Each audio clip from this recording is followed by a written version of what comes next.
Welcome to RST healthy kitchen. நம்மக்கிட்ட Vaseline இருந்தால் போதுங்க, கிச்சன் நம்ம எப்போவுமே புதுசு மாதிரி வச்சுக்கலாம். அது மட்டும் இல்லைங்க, வீடு நம்ம எப்போவுமே வாசனையாகவும் வச்சுக்கலாம். அது எப்படின்றத இந்த வீடியோவில் சொல்லியிருக்கேன். இதுக்குரிய ஒரு சிம்பிளான முட்டை கிரேவியும் செஞ்சு காட்டியிருக்கேன். கண்டிப்பாக நீங்கள் முழுமையாக பாருங்கள். உங்களுக்கு பிடிச்சிருந்தா என்னோட சேனலை சப்ஸ்கிரைப் பண்ணிக்கோங்க, ஒரு லைக்கும் போட்டுக்கோங்க. இப்போ வாங்க நம்ம வீடியோக்குள்ளே போகலாம்.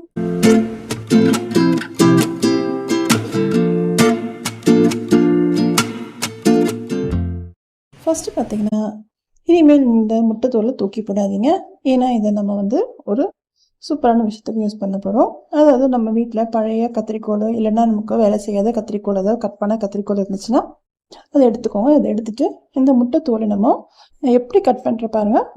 அதாவது முனையிலேருந்து லாஸ்ட் வரைக்கும் நல்லா இது மாதிரி கட் பண்ணுங்கள். அப்போ எல்லா இடமும் நமக்கு நல்லா ஷார்ப்பாகும். பாருங்கள் நான் எப்படி கட் பண்ணுறேன்னு. இது மாதிரி நீங்கள் கட் பண்ணும் போது நமக்கு நல்லா அது ஷார்ப்பாகும். இனிமேல் கத்திரிக்கோல் புதுசாக வாங்கணுன்ற அவசியமும் இருக்காதுங்க. இது மாதிரி நீங்கள் ட்ரை பண்ணி பாருங்கள். நெக்ஸ்ட்டு பார்த்தீங்கன்னா, நம்மக்கிட்ட இது மாதிரி துருவறதுலாம் இருக்கும், சின்னதாக இருக்கும், இல்லைன்னா பெருசாக கூட இருக்கும். அதையும் நம்ம ரொம்ப நாள் யூஸ் பண்ணும்போது நமக்கு அது கொஞ்சம் அதோடய ஷார்ப்னஸ் நமக்கு போயிடும். அதுக்கும் இந்த முட்டைத்தோலை வச்சு இது மாதிரி நீங்கள் அதுமாதிரி நல்லா துருவி பாருங்கள்.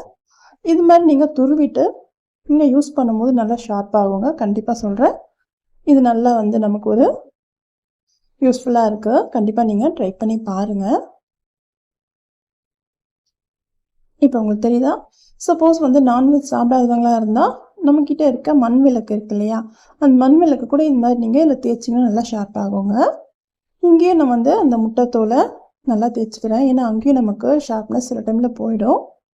அதாவது கேரட் சீவும் போதோ, முள்ளங்கி, கேரட் ஏதாவது நம்ம சீவும் போது, தோல் சீவும் போது நமக்கு அது கொஞ்சம் ஷார்ப்னஸாக இருந்தால் நல்லாயிருக்கும். இது மாதிரி முட்டைத்தூளை இது மாதிரி இடத்துல தேய்க்கும் போது பார்த்து தேய்ங்க, கை நமக்கு கீறிடும். நெக்ஸ்ட்டு பார்த்தீங்கன்னா, நம்மக்கிட்ட இந்த நெயில் கட்டர் ரொம்ப நாள் யூஸ் பண்ணும்போது நெயில் ஒழுங்காக கட் பண்ணாது. அதுக்கும் இதே ட்ரிக்கு தாங்க. இந்த நம்ம முட்டைத்தூளில் இந்த நெயில் கட்டரை வச்சு நல்லா கொஞ்சம் கொஞ்சமாக நம்ம கட் பண்ணி எடுக்கும்போது நல்லா ஷார்ப்னஸ் ஆகிடும். இது மாதிரி கொஞ்சம் கொஞ்சமாக எடுத்து நீங்கள் கட் பண்ணி பாருங்கள், நல்லா ஷார்ப் ஆகுங்க. இதை கொஞ்சம் பொறுமையாக நம்ம கட் பண்ணணும். அப்போ தான் நமக்கு கரெக்டான ஒரு ரிசல்ட் கிடைக்கும். இப்போ பார்த்தீங்கன்னா நல்லா ஷார்ப்பாக இருக்குது. இந்த டிப் உங்களுக்கு பிடிச்சிருந்தா ஒரு லைக் போட்டுட்டு பாருங்கள். நெக்ஸ்ட்டு பார்த்தீங்கன்னா, இந்த தூளெல்லாம் இருக்குல்ல, நம்ம இதெல்லாம் தூக்கி போட வேண்டாம். இதை நம்ம தண்ணியில் நல்லா கரைச்சிட்டு நம்ம செடிகள் கூட ஊற்றலாம். அப்படி இல்லைனா உங்கள் வீட்டில் பல்லிகள் தொல்லை அதிகமாக இருந்துச்சுன்னா, எங்கெல்லாம் பல்லி வரும்னு நீங்கள் நினைக்கிறோம் அங்கெல்லாம் கொஞ்சம் கொஞ்சமாக இது மாதிரி வச்சு விட்டிங்கன்னா இந்த வாசனைக்கு அது வராதுங்க. நெக்ஸ்ட்டு பார்த்தீங்கன்னா, நம்ம வீட்டில் வேஸ்லின் இருந்தாலே போதுங்க. எல்லா இடமும் நமக்கு சுத்தமாக வச்சுக்கலாம். கிச்சன் முக்கியமாக நம்ம பல பயன் வச்சுக்கலாங்க. ஃபஸ்ட்டு நம்ம பார்க்க போகிறது நம்ம ஊதுபத்தி ஏற்றுவோம். சாமிக்கோ இல்லைன்னா வெளியில் எங்கேயாவது நமக்கு வாசனையாக இருக்கணும் நம்ம ஏற்றி வைப்போம் இல்லையா, அந்த நேரத்தில் அந்த ஊதுபத்தியில் இந்த வேஸ்லின் நல்லா தடவிட்டுக்கோங்க.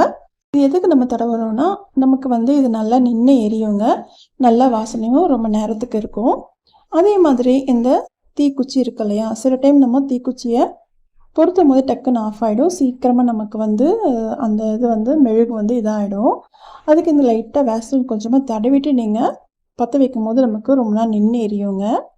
இப்போ நம்ம இதுக்கு அதாவது இந்த ஊதுபத்தி ஸ்டாண்டு நம்ம ரெடி பண்ண போகிறோம்.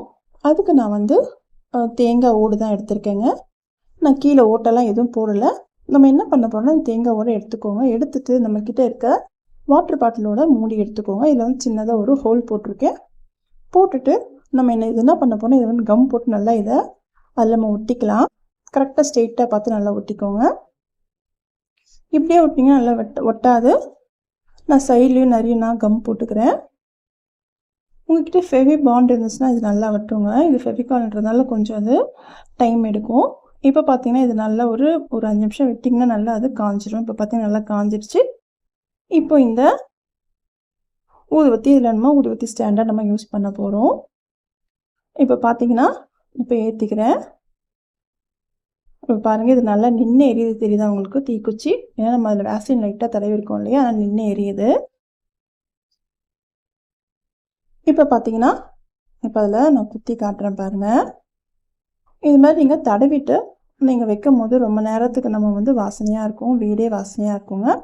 இது மாதிரி நீங்கள் ஹாலில், கிச்சனில், பூஜை ரூமில், பெட்ரூமில் எல்லா இடத்துலையும் ஒன்று ஒன்று நீங்கள் வச்சிடலாம்.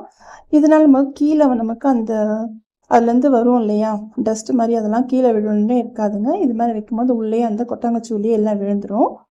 கீழே வைக்கிறதுக்கு வந்து இந்த மாதிரி நம்ம தண்ணி பாட்டிலோட மூடி இருக்கு இல்லையா, அதாவது நம்ம தண்ணி கேன் நம்ம வாங்குவோம்ல, அதில் இருக்க மூடியை வச்சுட்டு இந்த மாதிரி வச்சுட்டுங்க ஸ்டாண்டு மாதிரி நின்றுடும். இதுக்காக நம்ம ஊதுவத்தி ஸ்டாண்ட் வாங்கணுன்ற அவசியமே இருக்காதுங்க. இப்போ பார்த்தீங்கன்னா அந்த இது வந்து அதுலேயே விழுந்துடும், கீழே எங்கேயுமே நமக்கு அழுக்காகாது. நெக்ஸ்ட்டு பார்த்தீங்கன்னா கிச்சன் எடுத்திங்கன்னா நமக்கு முக்கியமானது வந்து அடுப்பு தாங்க சுத்தமாக இருக்கணும். அடுப்பு சுத்தமாக இல்லைன்னா நமக்கு சமையல் பண்ணுறதுக்கு கொஞ்சம் கஷ்டமாக இருக்கும். அதுக்கு என்ன பண்ணலான்னா இந்த வேசலின் கொஞ்சமாக எடுத்துகிட்டு நான் கொஞ்சமாக எல்லா இடத்துலையும் தடவிக்கிறேன். தடவிட்டு இதுக்கு நம்ம துணியெலாம் போட்டு நம்ம துடைக்க வேணாங்க. நம்மக்கிட்ட இருக்க நியூஸ் பேப்பரே போதும். நியூஸ் பேப்பரை வந்து கொஞ்சமாக தண்ணி நினச்சி நல்லா புழிஞ்சு எடுத்துக்கிறேன். நல்லா புழிஞ்சு எடுத்துட்டு அதை வச்சு நம்ம துடைச்சிப்போம். நியூஸ் பேப்பர் இல்லைனா டிஷ்யூ பேப்பர் இருந்தாலும் நீங்கள் அதையும் நம்ம இது மாதிரி நல்லா துடைச்சி எடுத்துக்கலாம். இதை பார்த்திங்கன்னா நல்லா பளபளன்னு இருக்குங்க. இது மாதிரி நீங்கள் உங்கள் கிச்சனில் இருக்க எல்லா பொருளுமே, அதாவது மிக்ஸி, கிரைண்டர் எல்லாத்தையுமே நீங்கள் இது மாதிரி வேஸ்லின் லைட்டாக தடவிட்டு இது மாதிரி துடைச்சி எடுக்கும்போது கிச்சனே நமக்கு புதுசு மாதிரி பளபளன்னு இருக்கும். நம்மக்கிட்ட ஸ்டீல் பாட்டில், அதாவது ஸ்டீல் பாக்ஸ் வந்து ஏதாவது நம்ம மளிகை சாமான் போட்டு வச்சுருந்தாலும் அதையும் நம்ம இது மாதிரி நல்லா துடைச்சி எடுத்தோன்னா எப்போவுமே நமக்கு பளபளன்னு இருக்கும்.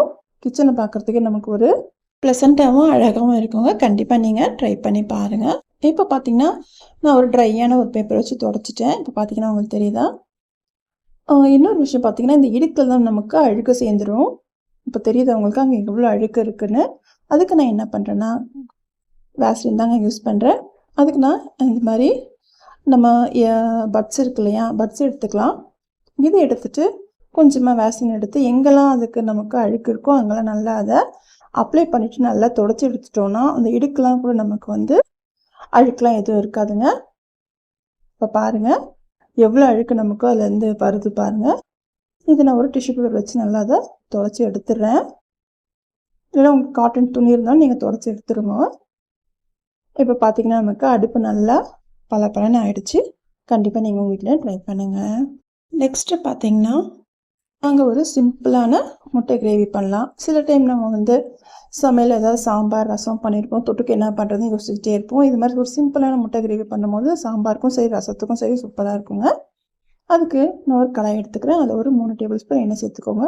சேர்த்துட்டு 3 வெங்காயம் சின்னதாக கட் பண்ணி நம்ம சேர்த்துக்கலாம். கிரேவியை பொறுத்து நீங்கள் வெங்காயத்தை அதிகப்படுத்திக்கலாம், கம்மி பண்ணிக்கலாங்க. நான் ஒரு 3 வெங்காயம் சேர்த்துருக்கேன். இது நல்லா அது வதங்கி வரட்டும். அது எண்ணெயிலே நல்லா வதங்கட்டுங்க. இதுக்கு தேவையான அளவு உப்பு சேர்த்துக்கோங்க. நான் கல் உப்பு சேர்க்குறேன். சேர்த்துட்டு நல்லா அதை கலந்து விட்டுக்கலாம். இது கொஞ்சமாக மஞ்சத்தூள் சேர்த்துக்கிறேன். நம்ம முட்டை போட போகிறதுனால கொஞ்சமாக நான் மஞ்சத்தூள் சேர்த்துக்கிறேன். உங்களுக்கு இது தேவைப்பட்ட கொஞ்சமாக நீங்கள் பெருங்காயத்தூளும் சேர்த்துக்கலாங்க. ஏன்னா முட்டை சிலருக்கு வந்து ஒத்துக்காது, கேஸுன்ற ஒரு ப்ராப்ளம் இருக்குது. அதனால் நீங்கள் கொஞ்சமாக நீங்கள் பெருங்காயத்தூளும் சேர்த்துக்கோங்க. இதில் ஒரு 2 டேபிள் ஸ்பூன் மிளகாய்த்தூள் சேர்க்குறேன். இதில் நீங்கள் இஞ்சி பூண்டு பேஸ்ட்டு கூட சேர்க்கலாங்க. அது கொஞ்சம் வேறு மாதிரி டேஸ்ட்டாக இருக்கும். இது கொஞ்சம் வேறு மாதிரி டேஸ்ட்டாக இருக்கும்.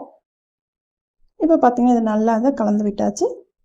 கலந்து விட்டுட்டு இதில் கொஞ்சமாக கருவேப்பிலை இலைகளை நான் சேர்த்துக்கிறேன்.